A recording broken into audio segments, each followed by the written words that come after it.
साथ संगत बड़े प्यार से कहना, मला क्षमा करा, मला जास्ती मराठी येत नाही, पण एकूण मी पाहिलो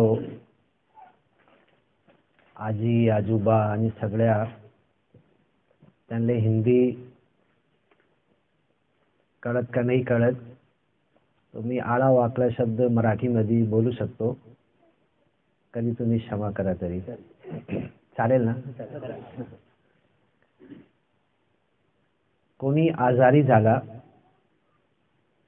तो आम्ही काय पाहतो, त्यांना डोक्याला त्रास आहे, शरीराला त्रास आहे, आणि आम्ही काय करतो, चला तुम्ही दवाखान्यात चला, आणि आम्ही जातो. डॉक्टर तपास केला का औषध देत, गोळ्या देत, बरा झाला तरी चांगला आहे, नाही तो 2-3 दिवस झाला का डॉक्टर काय सांगत, त्याला ऍडमिट करू द्या, आणि तो हॉस्पिटलमध्ये ऍडमिट होऊन जात. हॉस्पिटलमध्ये 1 दिवस गेला, 2 दिवस गेला.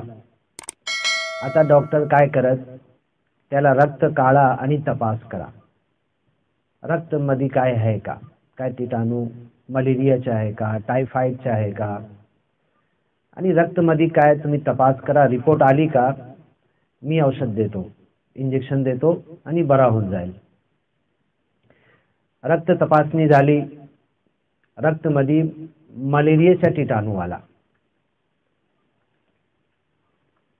आणि तुम्ही ऐकलं होतं कि मलेरियाचा कीटाणू रक्त मध्ये आहे, आणि कितनी औषध पूरी दुनिया में मलेरिया के कीटाणु को मारने की दुनिया ने बनाई है, और एक दिवस में मलेरिया के कीटाणु को मारने के लिए करोड़ों अरबों रुपए की औषध इंसान को दी जाती, इंजेक्शन दिया जाता. लेकिन तुम्ही मला सांगा, मलेरियाचा जो कीटाणू है तो संपला का, तो खत्म होऊन गेला का.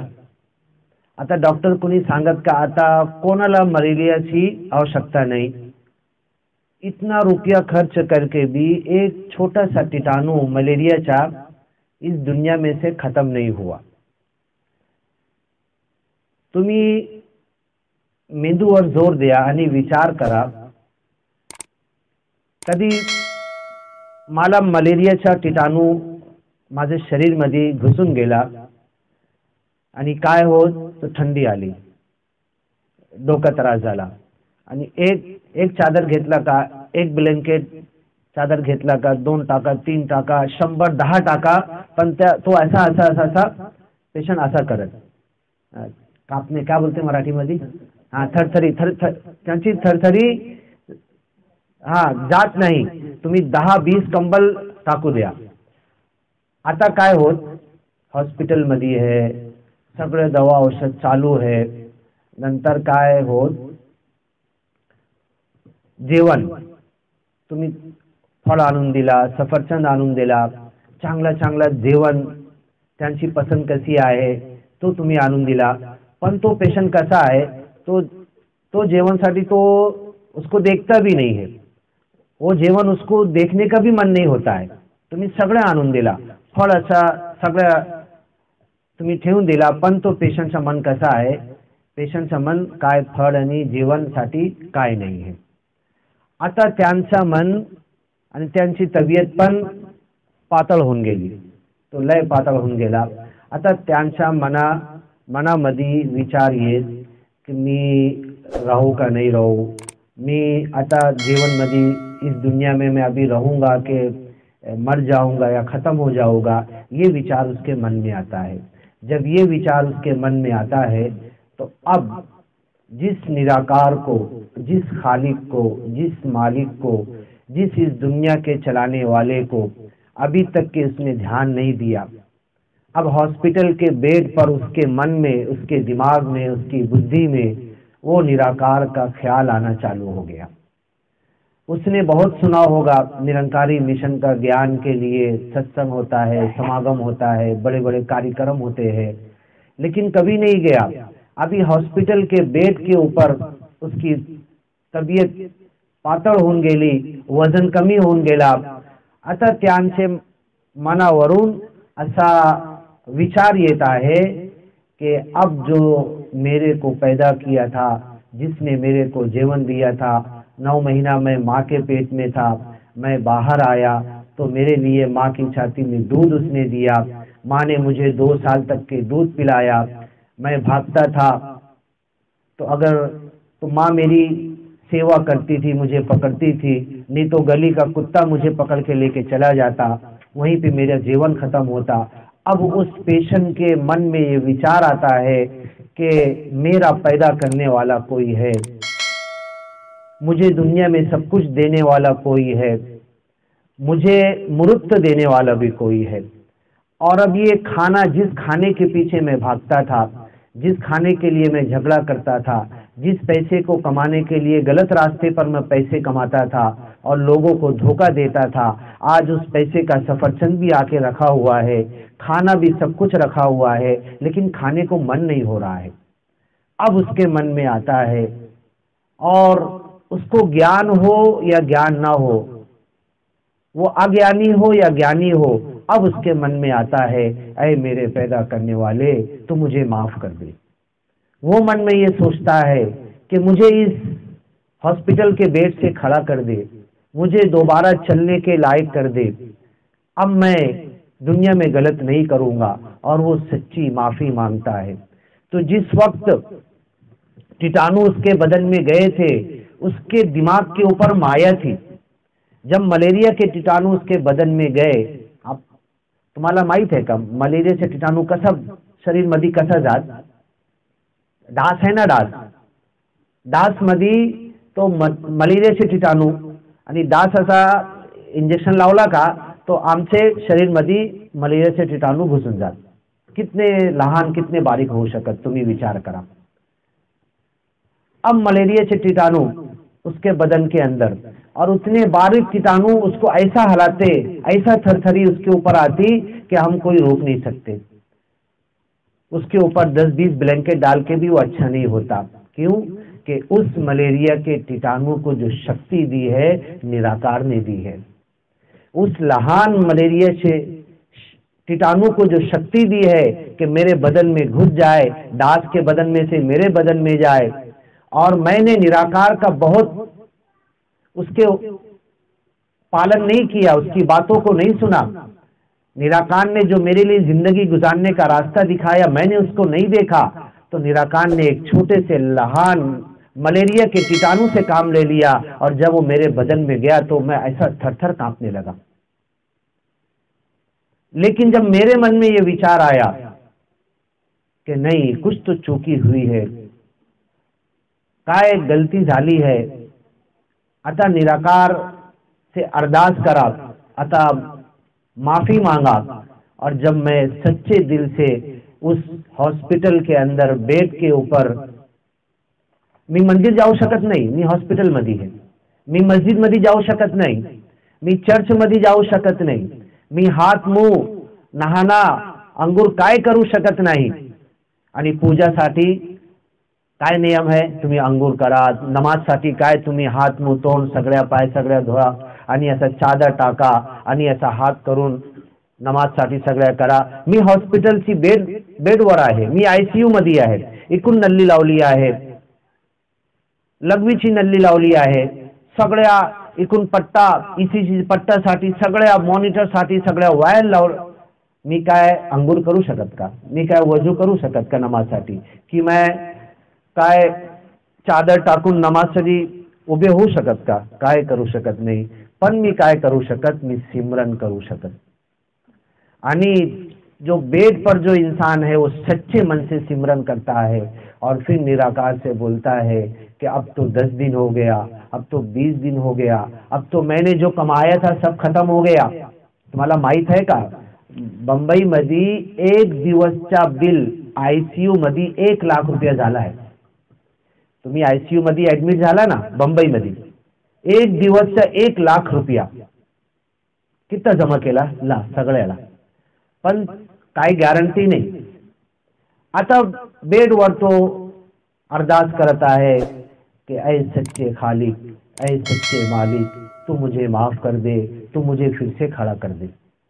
जिस टाइम उसके मन में ये सिमरन चालू होता है, सिमरन के बोल हमारे बाबा जी ने क्या दिया, तू ही निराकार, मैं तेरी शरणहा, मैनू बख्श लो. ये जो ज्ञानी है उसको तो सिमरन के बोल मालूम है.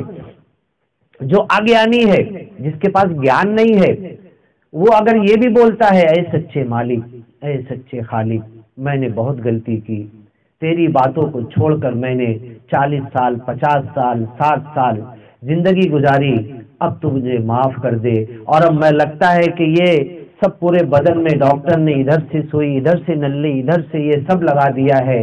अब ये मेरी जान लेकर निकलेगी, ये निकलने बाद मैं खड़ा भी हो पाऊंगा. जब ये मन के अंदर विचार आता है और वो सोचता है और सच्चे मन के साथ निराकार से अरदास और तौबा करता है, माफी मांगता है, तो जो कीटाणु, जो बारीक कीटाणु उसके बदन में गए थे मलेरिया के, अब वो निराकार से सवाल करते हैं कि ऐ निराकार, इस बंदे को हमने हिला दिया, हा माणूसला थरथरी कोणी दिला, हाँ तो लहान मलेरियाचे कीटाणू तो थरथर थरथर थरथरी तो कीटाणू दिले. ऐ निराकार, हा माणूस तुझ्यावाला नाव घेत आहे, आता मी काय करू. कोणी विचार करत आता, कोणी प्रश्न करत, तो मलेरियाचा कीटाणू जो शरीर मध्ये है, पण कधी विचारत निराकारला, जब मेरे मन में खालिक और मालिक और इस दुनिया के चलाने वाले का ख्याल आया. ख्याल कब आता है, जब परेशानी होती है. जब मेरे मन में विचार आया कि नहीं मैं माफी मांगू, तो अब ये जो मेरे शरीर में मलेरिया के कीटाणू है, सलाईन दिला, बॉटल लावली आहे, इंजेक्शन दिला आहे, सगळं दिला आहे, पण तो कीटाणूला काय असर होत नाही. तो कीटाणू मरत नाही, सगळे बहाना आहे. अब तो कीटाणू प्रश्न करत निरंकारला, हा माणूस ऐ निराकार तुझ्या वाला नाव घेत आहे, आता माझी शक्ती संपली, आता मी हा माणूसला काय करू शकत नाही.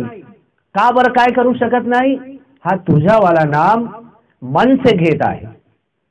मन से ऐ निराकार, ये माणूस तेरा नाम ले रहा है, आता मी थरथरी, त्याला द्यायला मला काय शक्ती नाही. आता तो विचार करत आणि निराकार सांगत, आता तू सोडू द्या, आता तू हा माणूस शरीर सोडू द्या. का बर सोडू द्या, तो निराकारचं नाव घेतलं आहे. आणि तुम्ही ऐकलं होतं ना, डॉक्टर लास्ट मध्ये काय म्हणतात, आम्ही सगळं केलो, एक दिवसला 1,00,000 बंबई मध्ये तुम्ही एक दिवसची बिल सगळ्या दिलो, सगळ्या झाला. आता काय, सब नातेवाईक के पास डॉक्टर आके बोलता है, आता तुम्ही देवाचं नाव घ्या. आता देवाचं नाव घ्या, तो अगोदर का बर नाही, हा आता का बर नाही. आता मला काही नाही झालाय, आता सगळ्या बरोबर आहे, तो आता मी का बर देवाचं नाव घेत नाही. आता आम्ही सगळे बसले, हा सगळे आपल्या आपल्या पावर जाऊ शकत आपल्या आपल्या घरी, तो आता आम्ही सगळ्या चांगला आहे, तो आता मी देवाचं नाव का बर घेत नाही. डॉक्टर लास्ट मध्ये सांगत, माझा इंजेक्शन फेल झाला, माझी सलाईन फेल झाली, माझी सगळ्या मशीन फेल झाली, आता मी काय करू शकत नाही. आता तुम्ही देवाचं नाव घ्या. अब उस टाइम पे जब देवाचं नाव डॉक्टर ने बोला, तो डॉक्टर के बोलने से पहले मी काभर देवाचं नाव घेत नाही. बस मेरे मन में यही है कि देवाचं नाव घ्यायचा कोणी टाइम नहीं है. देवाचं नाव, देवाची विचार अपने दिमाग के अंदर, अपने मन के अंदर लेने का जब तक मेरी जान में जान है, तो अब वो मलेरिया का कीटाणु निराकार से सवाल करेगा, इस मानुष ने, इस बंदे ने, ऐ निराकार तेरा सच्चे मन से नाम लिया है, अतः शरीर मध्ये मी रहू शकत नहीं. तो निराकार कहता है अच्छा ठीक है. अब मच्छर जाता है, उसको खींचता है, अब निराकार कहता है जा उसको पकड़ो. वो बहुत शाना बन रहा है। हाँ, अभी दूसरे बंदे को पकड़, वो बहुत शाना बन रहा, उसको जाके पटक, उसको गिरा बेड के ऊपर। तो ये तो निराकार दुनिया में अपना काम ले रहा है, कभी टाइफाइड के कीटाणु से, कभी मलेरिया के कीटाणु से। ऐ निराकार, हम सच्ची अरदास करते हैं, हमसे बहुत भूल हुई, हमसे बहुत गलत काम हुए, हमसे बहुत गुनाह हुए, हमने तेरा नाम नहीं लिया। ऐ सच्चे खालिक, ऐ मालिक, ऐ निर्गुण निराकार, तेरी बात बताने के लिए दुनिया में हर मर्तबा संत साधु आए, नबी आए, रसूल आए, मुर्शिद आए, दुनिया वालों ने उनकी बातों पर ध्यान नहीं दिया। ऐ सच्चे मालिक, हमारे पास भी तेरी आवाज आई है, तेरी आवाज हमारे कान में गई है, लेकिन दुनिया की माया हमें खींचती है। ऐ सच्चे मालिक, निर्गुण निराकार, तू हमें शक्ति दे दे, ऐसा मन दे दे, हमारा मन ऐसा पवित्र कर दे कि इस दुनिया की माया से निकलकर, ऐ सच्चे मालिक, खालिक, निर्गुण निराकार, तेरे मिशन की तरफ, तेरे नाम की तरफ हम भी आ जाए। और जो दुनिया वाले जो मानुस भूले हुए हैं, जो तुझे नहीं जानते, हमें वो शक्ति दे कि दुनिया वालों तक भी हम जाएं और तेरा नाम का परिचय करें और उन्हें सत्संग में लाएं, समागम में लाएं, उन्हें ज्ञान दिलाएं। सच्चा ज्ञान जब उन्हें हो जाएगा तो ये दुनिया में ये ज्ञान जब बढ़ता चला जाएगा, तो ए मालिक, ए खालिक, ए सच्चे निर्गुण निराकार, इस दुनिया में हर तरफ अच्छी चीज नजर आएगी, इंसाफ नजर आएगा, न्याय नजर आएगा, अन्याय खत्म हो जाएगा। लोग एक दूसरे से दुश्मनी करना बंद कर देंगे, लोग एक दूसरे के ऊपर अपनी गलत नजर, अपना गलत हाथ, किसी को मारने के लिए अपना हाथ नहीं उठाएंगे। ऐ सच्चे मालिक, खालिक, निर्गुण निराकार, यही अरदास है। हमारी ये अरदास पूरी कर बड़े प्यार से कहना, धन्य निरंकार जी।